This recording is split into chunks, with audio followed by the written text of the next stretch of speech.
2021 version of Working Lunch. We're doing weekly shows now, as you may have noticed. Welcome to everyone who's registered, and for those of you that are watching the replay, hope it's just as good second time round. I want to know, first of all, what people are having for lunch, particularly Shafiq, if Shafiq's live at the moment, because Shafiq always has something interesting. Lisa, have you managed to grab any lunch as yet?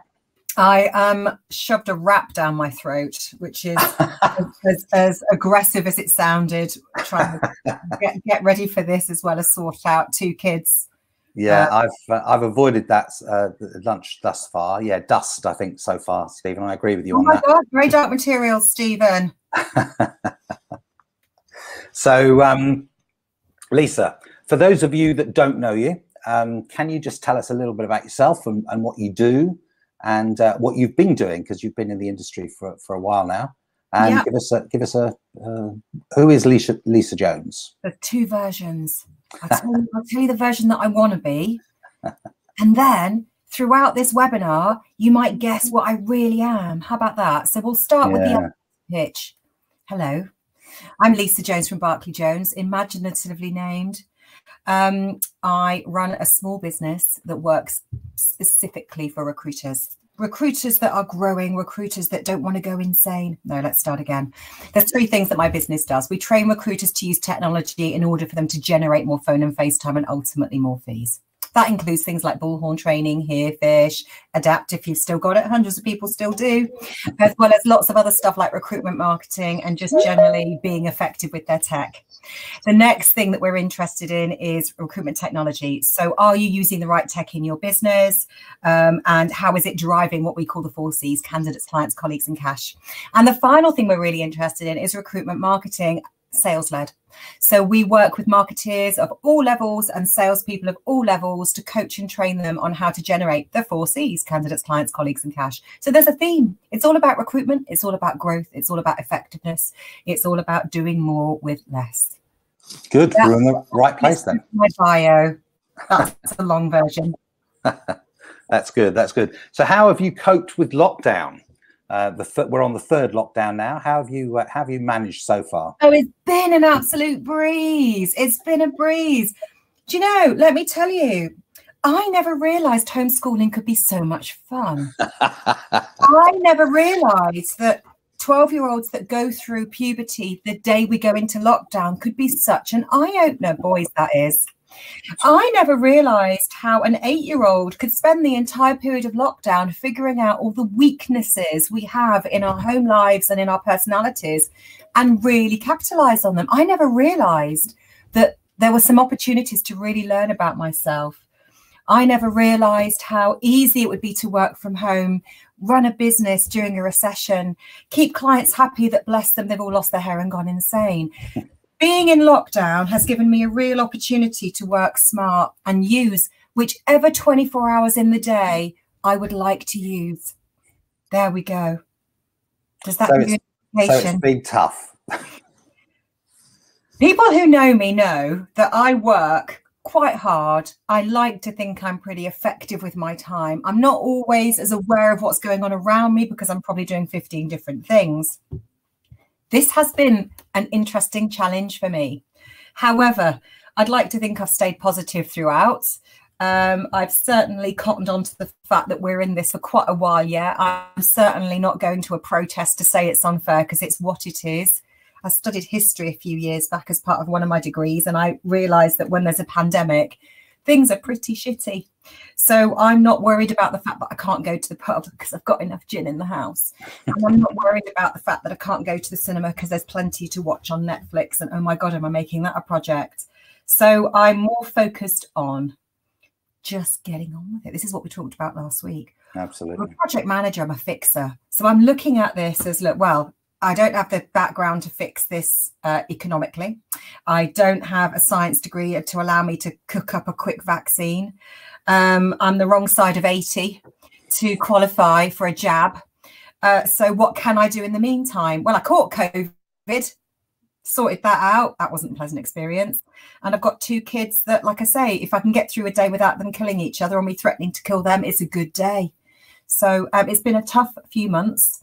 When did you catch COVID? When did you have COVID? November last year. November the 6th was the day I tested positive, but I'd had it for a couple of weeks before then, but I didn't have the classic symptoms, which we now find out are not so classic. No. There's lots of other classic symptoms, like the stuff that was wrong with me, which we won't go into. It's not massively personal, but I'd like to think that I was one of the people that kept looking at the NHS website and it said, you don't have these 3 symptoms, so don't get a test. So I didn't. And then after a while, I just thought, do you know what? I am shockingly poorly. And so I went for a test and it literally binged as I drove through the centre. So, yeah, that was good fun as well. A good couple of weeks of being out of action. Yeah, it must have been tough. But you weren't hospitalized or anything. You were. No, again, I look at all of this and I think, do you know what? I wasn't hospitalized. I've got a very supportive family. And I had some great clients and a particular supplier that sent me the biggest bunch of flowers. So there was a lot of love going around at the time. So that was really pleasant. Yeah, I think it was Greg Savage said a few months ago, none of us are in the same boat, but we're all in the same storm in different boats. Yeah, absolutely. Yeah. And are you giving plasma as part of the antibody program? No, I would love to. I filled out a form and I was told, get this, would you believe I'm too flipping small.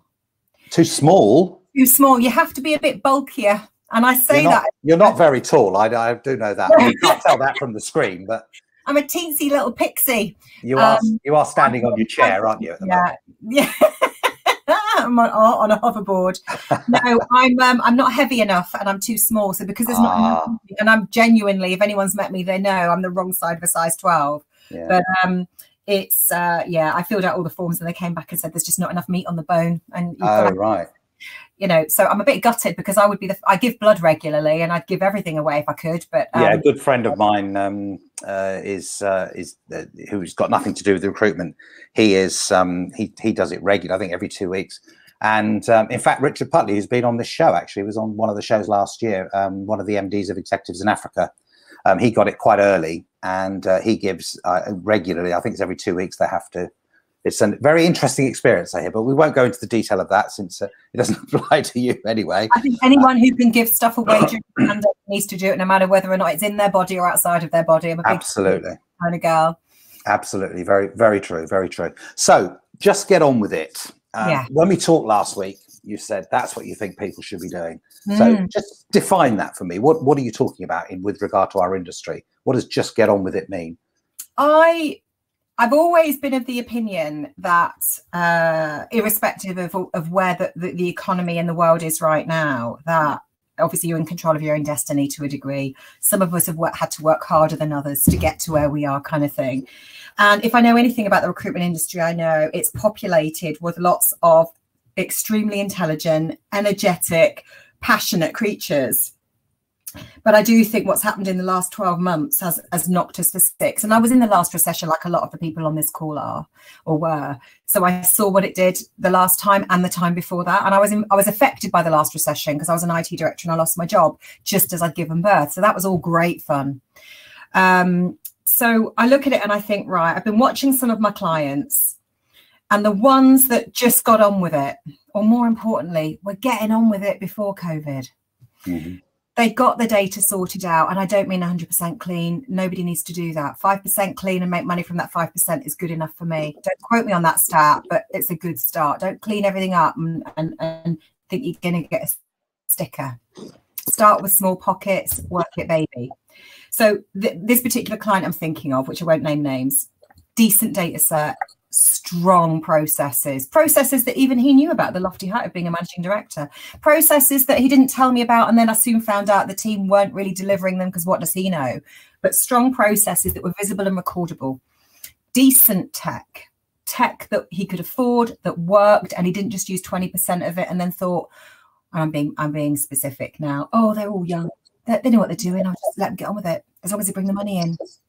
So no, he didn't care about that. He wanted the data. He wanted to be able to see what was going on in a business, and he held his staff accountable for delivering their end of the bargain. Strong training ethic. So none of this, well, I showed him 5 years what to do in a really, really busy environment with their eyes closed and their hands tied behind the back while the phones were ringing. They've not remembered it. They must be really crap. I'll get rid of that dead wood. Heard that a lot in the last year. Gotten rid of my dead wood. That makes me chuckle. Sorry. Had a Diet Coke. So it means if you'd have got on with it, years ago, even if you'd have got on with it a month before COVID had started, you got a little data set, all nice and clean and ready, a nice, strong, small pocket of content that wasn't about you, but it was about them. If you'd have got a decent level of automation, and automation doesn't have to be technology, it could just be a process that your brain is following and you're doing that. You know, innovation doesn't have to be technological. It can just be, you know, non-tech. It could just be, I've had an idea, this is what I'm going to do, and I'm going to follow it through.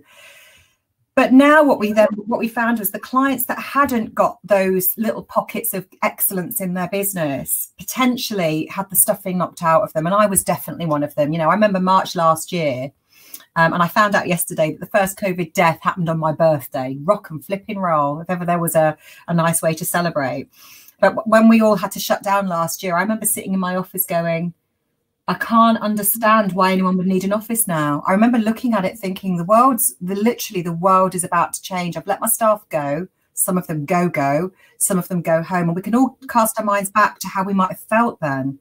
And it was a really deep moment of clarity, but also confusion at the same time. But for some of my clients that got everything set up and ready to go, they flew through the pandemic. Yes, it was disruptive, but they were ready. And they did have stress. It wasn't easy, but they were prepared mentally. They'd already got everything running. They just had a little bit of a blip and then off they went. For the ones that hadn't just got on with it, the last year has been horrific.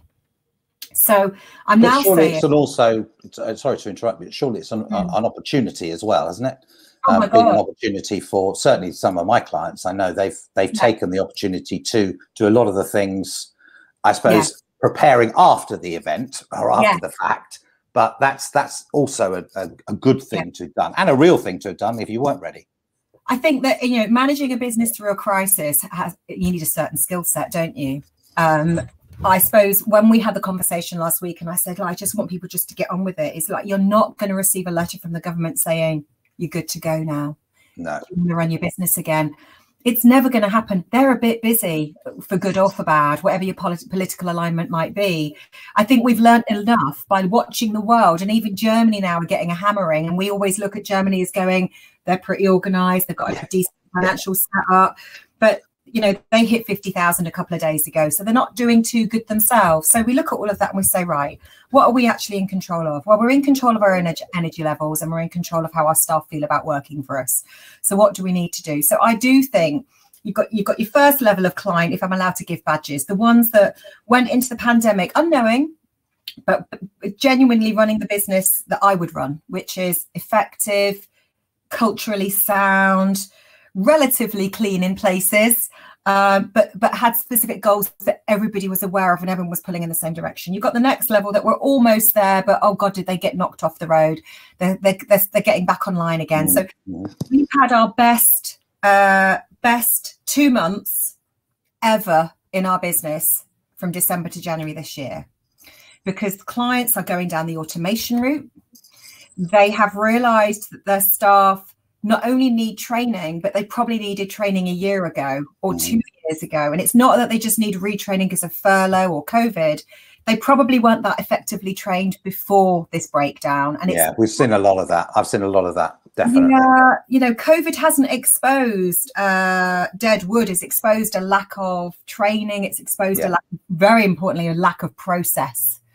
It's exposed the hairdresser model that I wrote for Louise, if she's listening in, years ago. I wrote a blog on her lovely website called you know, the average recruiter is a hairdresser, because they're potentially just renting space in a recruitment business. Well, of course, now they've taken the chair and they've taken it home, and they're renting a chair from home, and they might not even be using your systems and processes. How the hell, you know, how the hell is that supposed to be even visible? So just get on with it for me means, right, what do you want your business to do? Where do you want it to go? If you could dial back, what would you do with your business differently? And I would say just getting on with it means take a small pocket of data, take a small pocket of messaging and content, and then get some technology in there to help your staff be a lot more effective. And of course, staff are at the heart of this, which is always about training. And you've absolutely always disappeared. There we go. So absolutely. Your staff, your data, your processes, and saying, right, what do I need to do with these things so I can get on with running my business again? Because no one's going to do it for me. Quite right. What tech in particular? What would you recommend to a relatively new recruitment business? A relatively new recruitment business. Oh, so I was given some advice back in 2008 by my business coach back then, who just said, Lisa, don't ever skimp on tech, because it's going to be awake when you're asleep, and it's going to do things that you haven't got time to do, or you didn't even realize that you needed doing, but it's going to manage the pipeline for you. So the challenge that you then have is, when you're a small business like I was a one-woman band with a 6-month-old baby is, well, and I was an IT director, so probably quite snobby when it comes to technology, but I didn't think I had the budget. But what I did do, and I'm going to use the word Salesforce, even though a lot of recruiters don't use it and it might not be the appropriate solution, but for a business to business like I am, it was very appropriate. And I've not shifted from that 16 years. It's done me flipping proud, and it's allowed me to scale my business. Granted, I'm not the next Virgin, but it's around saying, right, I don't need to be Richard Branson to have great tech. So therefore, when small startups come to me and say, what should I buy? And I don't have favorites, and I don't get paid commission, and I'm not advocates of any specific products, because I don't believe that's how I want to make my money. But I would say, buy what you can afford, and make sure that the product that you're buying has a documented roadmap, not just a, this is where we're going, but it's written down. They've made a promise that the culture of their business fits yours, and they're able to cope with you when you've got a problem. So I'm actually going to steer away from recommending specific products, because I don't want anyone misquoting me. There's nearly 300 CRM systems out there. There are clearly leaders. And if you come to my website, you'll see the ones that I work with. But there's also there's also very cheap bits of kit out there that if you grow to more than 10 or 20 people, it's going to be very disruptive for you to move away from those. So don't do it, because your business will not want you distracted by technological changes. Yeah. It's never that simple. And I say that as someone who does it for a living. Yeah. It's exciting getting a deal, and it's exciting going through the procurement process, but buying a new bit of kit is not a procurement project. It's a business project. And you need to be really focused. A bit like now, would you really want to change all of your systems and processes as well as putting out some fires? I don't think so. We all need a bit of continuity. But there are some bits of kit out there that on the whole might seem expensive to begin with. They're only expensive if you don't use them right. Yeah, exactly. Cheap as chips if you use them properly. Cheap as chips. Yeah, I couldn't agree more. I sit on the board of two SaaS companies that service the recruitment sector, amongst others, and that's certainly the key thing. Whenever there's an issue, it's not being used properly, or it's not being used. When we have a churn of a customer, it's generally they haven't been using it. They've probably either over-programmed it, over-engineered it, because when they got it, it didn't do what they wanted it to do. And whenever my team are brought in to look at projects like that, the first thing I'll say is, look, just because you can doesn't mean you need to. So, use the system in the way it was built to begin with. See whether or not the system will actually improve your processes before you need to improve the system. Yeah, assume that the people that you bought it from have got a great pedigree and a good legacy. If they haven't, you shouldn't be buying from them anyway. They don't know what they're doing. They don't know about recruitment. Why are you even having a conversation with them? But as a techie, someone that, in my younger days used to program all of these systems, I wouldn't even dream of it now. I am way too busy looking after my clients. So don't turn your IT systems into something that have knitted you into a corner. So if you did ever need to change, or that business went down, you're kind of screwed. Yeah, quite right. And I do see that a lot. Now we're in the SaaS world, because the SaaS world is more agile, more able to take on the needs of its clients. Whereas in old money, if you had a server that you cuddled every Friday night and you spent a huge amount of money taking care of it, then you might want to do more configuration. But yeah, buy what you can afford, but don't scrimp, because it will cost you a lot more in the long run. No, absolutely right. And buy up to the maximum you can afford, I think, is the only thing I'd add to that. Yeah, and then you buy it, then use it. Ask yourself. False economy if you buy something and don't use it. Absolutely, completely unnecessary. One of the one of the themes that we're going to have for Working Lunch this year, which I know I mentioned to you last week, and I know you've got some strong views on, which is why I wanted to bring you on, is diversity in the sector. And I come from a position, obviously I'm a seriously old man who's run recruitment companies, or ran recruitment companies for decades, have run a recruitment company for the last decade or so, but prior to that ran several and quite big ones, and never ever had an issue or felt we had an issue at any level, because I only ever recruited the best people and put them, promoted them, and I didn't care anything about any of their backgrounds, their beliefs, sexual orientation, whatever. It never worried me in the slightest, and it was never an issue. And then years afterwards, I'm told it has been an issue in the business and the industry, and it still very much is, and that's why it's one of our themes. So what's your take on that? Where are we at the moment, and how has it improved since your early days? Because you were actually Ellis Fairbank originally, weren't you? I think. Oh, yeah. That must have been expressed. My eldest rather was there at part of the time you were there as well, and so I know very much what it was like. Well, I was an IT girl in a business with about 150 25-year-old boys. That sounds awful, doesn't it? My background, I personally did well, I think, out of being a gobby lady. I was told occasionally not to be so defensive just when I was answering questions, which I always thought was quite interesting. So that was interesting. But I did well out of just knowing my stuff and probably being, when I say a big fish, I certainly wasn't, but I knew more than the other people around me about how to do my job. And as a result of that, they let me get on with it. But what I knew as well how to do, and the reason that I was able to get on with it back in the early 2000s when IT females were quite rare anyway, let alone at director level. But as soon as I figured out the commerciality of my role, and as soon as they allowed me to help them make money, it didn't matter that I didn't have a penis. As soon as I got my team understanding that keeping the servers up was not enough to facilitate a new Ferrari for the other directors of the business, and genuinely that's what they used to drive. As soon as my team understood that they were more important than just keeping a server running, and that they had to have their own business plans that they could deliver in a board meeting. And I'm talking about IT execs, 20 granders that wouldn't be exposed at that level. But as soon as I exposed them to that and also broke the team up and forced them to sit in the sales department, so it wasn't IT doing some weird shit in the corner, excuse my technical language, like the IT crowd. As soon as I kind of looked at that, and I think I was very lucky, and the people that I work with, even though the brand has got some interesting stories, and all of them are true, interesting stories behind it, I was very lucky because the people that I worked with allowed me to do what I wanted to do, but it's because I was doing what they needed me to do at the same time. And we won awards. And you did it well. You did it well. I mean, I know the business, not just through my son James working there in what must have been 2005, something like that, but also. I was buying businesses for TMP in 2000, and they were one of the businesses we had quite a good look at. And as you say, I mean, I'm pretty sure all those stories are true. Yes, having met the guys close up. The Wolf of Wall Street is a myth in comparison. Trust me, I went into some rooms and had to quickly moonwalk back out again. Michael Jackson had nothing on me.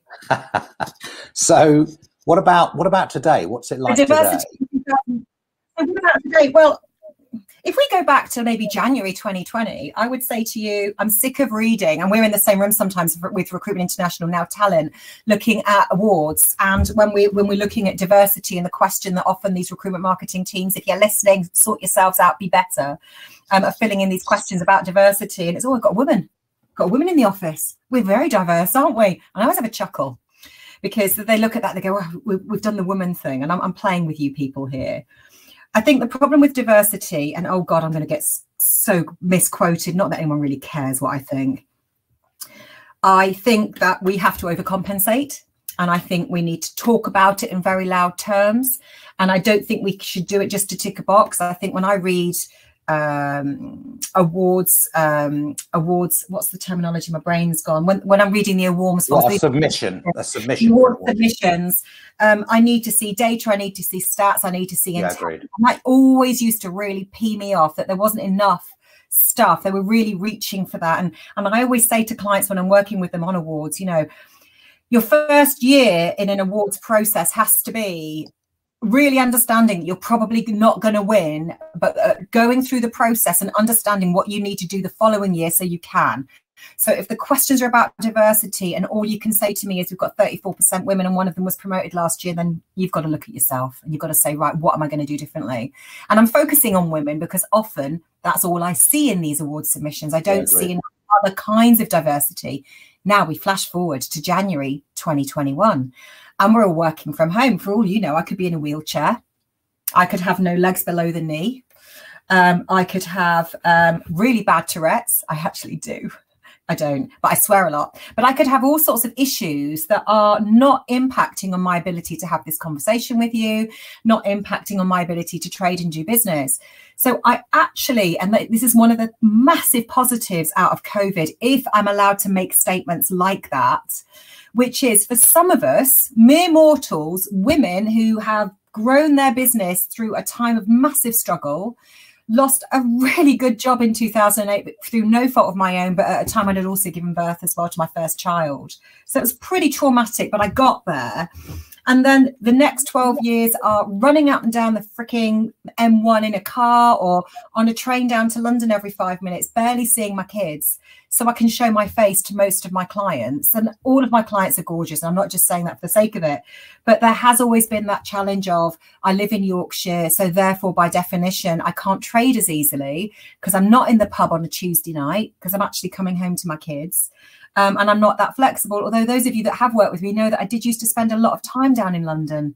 So I'm not going to lie to you. The last year of not traveling has been really good. And when it started to snow in Leeds a couple of weeks ago and it was this thick and -3 for 3 days, so that weren't going anywhere and it wasn't nice to walk on. For the first time in 12 years, I didn't get stressed because I was like, I can still do my business. I can still, I'm not worrying about whether or not I need to travel. So as a mere mortal, I think where we are from a diversity perspective now is the playing field has never been leveler. It's still not level, but it's never been leveler. And I would love to think that the businesses listening to this or thinking about diversity will not be rushing back to their offices and thank God we can get back to normal, but actually saying, how can I in the next few months make my business as productive as I can under most trying circumstances? What projects can I switch on to make my staff more productive, make them feel like they want to be productive and get them out of this mental health quagmire that we're all in? What can I do with my data, my systems and my processes to make it work during a crisis so that when I have the opportunity to go back to the office, I've actually proven that my model doesn't need an office to sustain itself. And then I can give people from diverse backgrounds, whether they be women, parents, disabled in some way, ethnic minorities, whatever the list is huge going to be, so that I've proven the concept that my business is capable of being a diverse workplace and it doesn't need to have a permanent space that actually costs a freaking fortune that comes out of the salaries of my staff. There was some grammar somewhere in there. I kind of hope that makes sense. Was that in sentences? Sorry, there was definitely something in there that might be, if you it's like an anagram. Maybe that's the challenge for today's webinar, is people to go away and put that into some sort of. I think that's a very good point. No, I think no, the message was loud and clear. That is one of the big positives. There's no question that's come out of it. The fact that certainly one of the businesses I help with or advise, they've hired people as far afield as Scotland and Manchester, although they're based in London, because they're not based in London at the moment. Well, so it doesn't matter where those people are. Yes, and we've seen that internationally. I mean, certainly with Six Cats, the utilization of international talent. You don't just have to use a UK person. There's lots of people out there. And that's it's a conversation that's come up several times in Working Lunch. And I think that broadening of the talent pool, massive broadening of the talent pool, is going to has a very positive effect. But it also have a positive effect on diversity as well, because you don't have to have somebody who is literally lives around the corner from the office. Well, it's, diversity doesn't have to just be outbound, does it? No, absolutely no, it doesn't have to be inbound. It doesn't have to just be inbound. It can be what you do with your business and how better able it is to trade and what kinds of things that you maybe have always wanted to do with your business. I mean, God, have I lost count of the amount of clients that I've worked with over the years who think they're restricted by the location of their office, and therefore the talent's just not available. I'm like, well, you know, the systems and processes are absolutely where the systems are definitely where they need to be. But like you say, if you're not even going to use the system effectively when you're all in an office together, then it's definitely going to take a pandemic, to expose the fact that actually what you needed to have done was make your systems and processes, first of all, what's in it for me? My name's John Smith. I work in recruitment business. What is this going to do for me? How is it going to make me make more money? And by the way, don't assume that I'm going to remember everything you've shown me, because I'm going to forget 90% of what you tell me within a week. That's a proper stat, by the way, not just me making that up. So I think, yeah, it's, for me, the diversity angle is interesting. But, you know, I'm also a recruitment leader, as in, let's pretend I am. What is diversity going to do for me? Well, traditionally, it's been seen as an infliction, something that I have to do. Whereas actually now it's like saying, do you know what? I could have a 24/7 business if I wanted to. Exactly. I don't have to hire everybody from Leeds. I could actually say, hold on a minute. If I'm saying which 24 hours a day do I want to work, now all of a sudden I've got choices, but I can also sleep. So I think I would hope that a lot of the recruitment leaders out there are using this time. And granted, I'm not suggesting we'll sat there with nothing to do, but there is some joy to be had from actually saying, what would I do if I could? Yeah, absolutely. I've got this now, and there's people to talk to, and there's never been more content available to get your head around it either. Yeah, I think there are a couple of points I'd make or questions I'd ask you. One is, if we'd had this pandemic and the lockdowns in March, I don't know, 2015, then from where I'm sitting, I imagine it would have been a very, very different experience for a lot of businesses in this sector. Because tech has allowed, whether it's, you know, Crowdcast, Zoom, whatever, Microsoft Teams, whatever, that just didn't exist in the same way at that time. I can remember doing. Oh God! Well, tech at all. I mean, the BBC made a TV. I mean, you're too young to remember this, but the BBC made a program of me putting in the first system into Harrison Willis would have been about 86, 87, something like that. So well within my living memory, put it that way. They actually made a TV program about it because it was newsworthy, apparently, or tech worthy. Yeah. But so has tech helped with the diversity aspect as well as the ability to actually be able to transact business? Now, you made the point about you could be sitting there in a wheelchair. Has it helped? I think it's always been available to help. I think obviously now, again, it's that at least people have got their own environments that they can work in and the technology that they need. I think the challenge is a lot of the businesses that weren't necessarily geared up for remote working have had a massive disruption just to enable people to either use their own devices or gear them up to be working from home. Although a lot of people have got better Wi-Fi at home than they do at work and better tech at home than they do at work.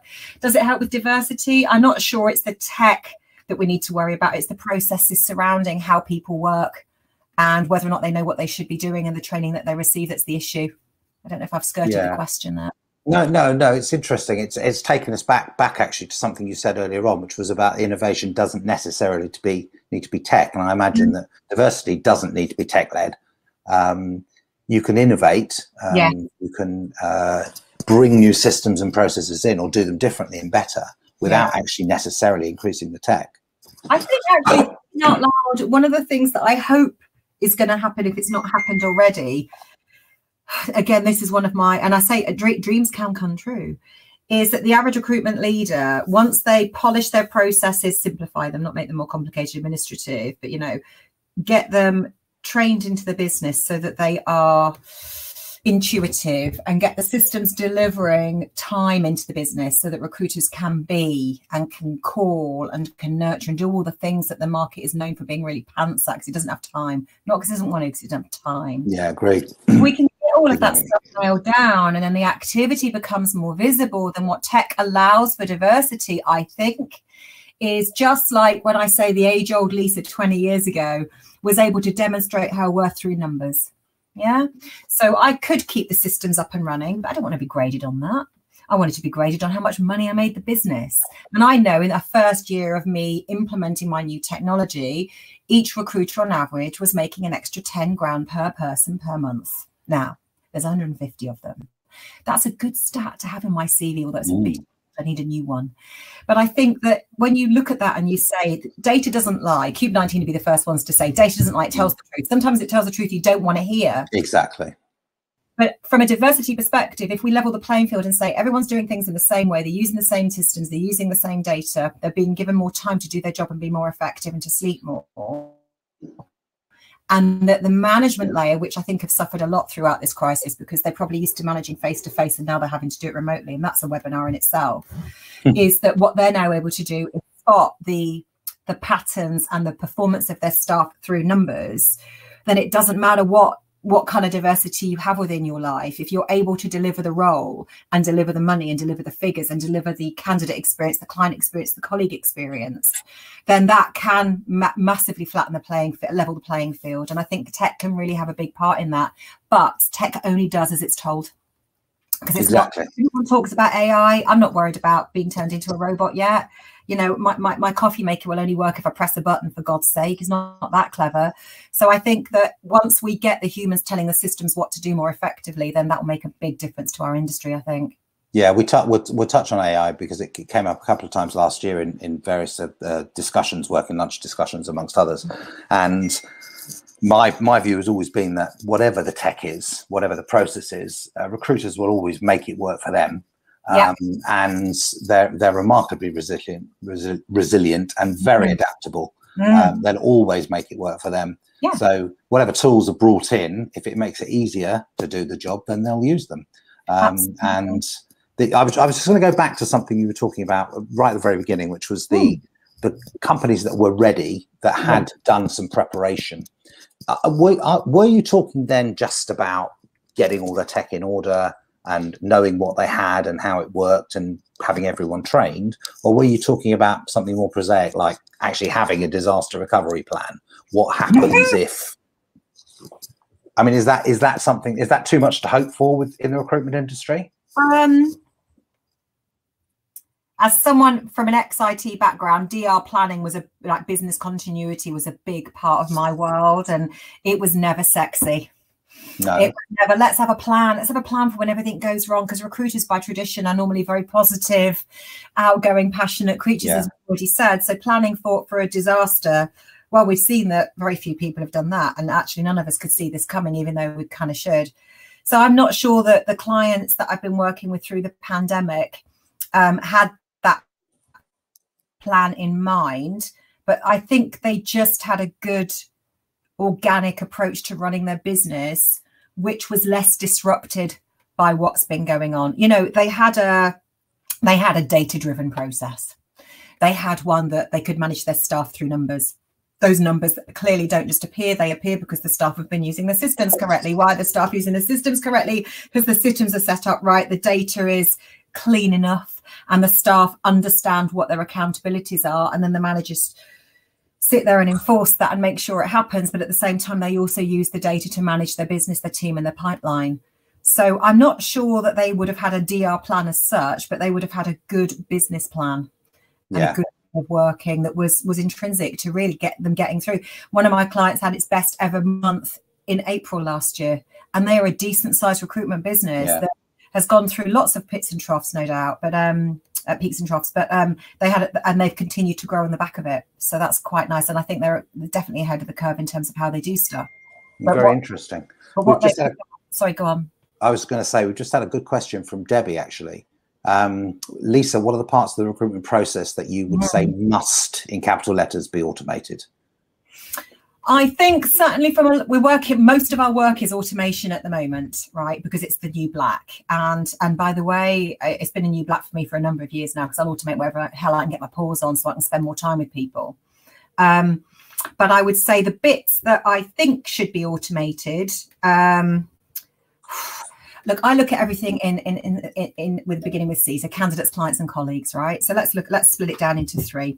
So the candidate cycle, what needs to be automated, what must be automated.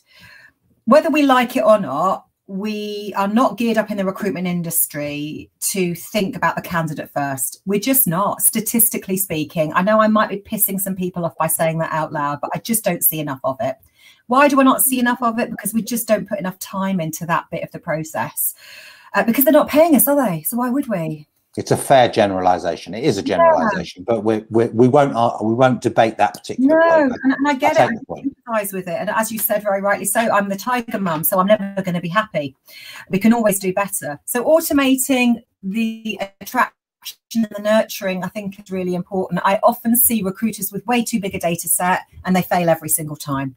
So I always split my data into 4 levels. The stuff I don't have yet, tiny amount. The stuff that I've got that I'm never going to use, massive pile of crap. And then there's two bits in the middle. The second tier is always going to be the candidates and clients that I've worked with most recently. And when I say work with, made money from. And the recruiter needs to keep hold of that and work it, baby, work it, baby, work it, baby. The next level down, which is the bit that too many recruiters get involved with and it stops them from being effective, is the stuff that it's a bit dormant. They put it on the system. They're probably capable of doing something with it, but they just don't have the time. But then nobody does anything with it. And that's where I think recruitment marketeers in tech need to get right in there and give it a good crank. And that's where automation comes in. That's where the automation will come in, yeah. It really does come in there. And you stick a piece of automation kit on the side of that bit of the engine and you've created a load of turbo where you're feeding recruiters, candidates and clients and cash, which is what all a recruiter wants. They just want decent leads. Whereas actually in the marketing space, which I spend a lot of time in with tech, I see marketeers handing over crap leads to salespeople going, you haven't got a freaking clue what you do. And I get back on the phone and the whole thing is really disconnected. So to answer that question from Debbie, good question, what parts must be automated from a candidate perspective? Absolutely keeping those candidates warm, absolutely generating stuff that gives them an excuse to touch your systems. Great automation systems as well will tell you when that candidate has touched stuff and grade that candidate for you. So as a recruiter, you can yank them out of that FOMO area and put them right in the bit that's going to make you some money. And it creates more focus, less distraction. Exactly the same when it comes to clients. I have lost count of when I start working with clients that they don't have target lists. They have notions of how much money they want to make. And they might have an idea roughly of the sorts of businesses they want to work with. But if I said to them, give me 100 email addresses of the people that you want to convert, and I'll create the content for you and we'll get those automations running, I can't do it. Because there's not enough science in that, or they'll give it to an administrator to sort out. Yeah. It's a sales job. It's a sales job to know your market and to map it. And it's a top-down job as well. It's not a bottom-up job. Absolutely correct. Set those goals and then watch them fly. So I'd definitely automate the client piece. Again, the nurturing piece there. But again, it's that bookend, bringing the data in, keeping it warm, getting it to a fit state where the recruiters can do something with it. Don't expect them to do all this muddy crap that doesn't offer any value. Get the recruiter to do something with it. But this is really important. When they make that placement, whether it be temp, contract, perm, interim, etc., then we need to automate that bit, get the placement through quicker and speed that bit up. But definitely the aftercare. Aftercare, oh my God. We are not ringing our candidates. We're not sending them happy birthday cards. It's really seriously important stuff. It is a really real weakness. I couldn't agree more. It always has been, unfortunately. And getting referrals. 77% of people out there say they'd give a referral. Only 11% of recruiters ask for them. Flipping heck. That's a massive gap in the data. Yeah. And then I get calls saying, God, COVID's kicked my business development into the shade. What am I going to do? And I go, well, where have all your clients gone? They can't have all disappeared. No. We get figures every day from the government and it doesn't say the entire economy is completely flat. It's still going, but it's just don't have the processes and the automations to fix them. One thing I think is going to change there, and I hope this is a good outcome, is rather than recruitment leaders just hiring loads of people and not training them, is they hire less people. This sounds awful, doesn't it? But they train them better and they get kit to free them up to be more effective so that when you get the next layer of people, the existing layer can just welcome them in and give them a cuddle and show them how it's done. I don't think it sounds awful at all. I think it sounds extremely positive because it means better people make a better industry, and a better industry will give better service. And it's absolutely critical. It's been absolutely fascinating. The time has flown by. It has. Sorry. No. Please don't apologize. It's been great. I've enjoyed it enormously. And I always like the ones where I don't have to do very much talking. It's brilliant. I just have to listen. It's fantastic. It has been. I want to thank you very much for taking the time to do this with us, and for your insights and your lack of holding back, which I was expecting. It's absolutely brilliant. I just want to let everybody know that before we close out this one, we have a show next week where the inestimable James Whitelock's going to be talking to Sarah Burrell about the role of empathy in inclusive leadership, which sounds like a very interesting topic. And it should be a very, very interesting one. Lisa, once again, thank you very much. Thank you for all of those who are watching live and who are going to watch the replays. And we'll see you all again at 1 o'clock next Wednesday. Thanks very much. Everyone, take care. Thank you.